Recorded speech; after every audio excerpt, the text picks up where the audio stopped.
जय देव जय बाळू मामा, आरती ओवाळू तुझ कैवल्य धामा।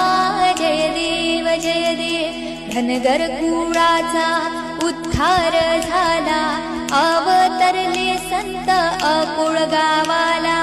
बालपणी त्यांनी चमत्कार केला, वस्तीचे दर्शन भोजन थाळीला। जय देव मेंढ्या राखीती उन्हा तान्हात, मुक्या प्राण्यांवर अपार प्रीत।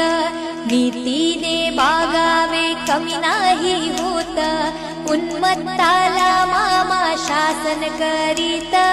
जय देव गोसावी रूपात देवदूत आले, मामांचे त्यांनी सत्व पाहिले। अवघड विहिरीचे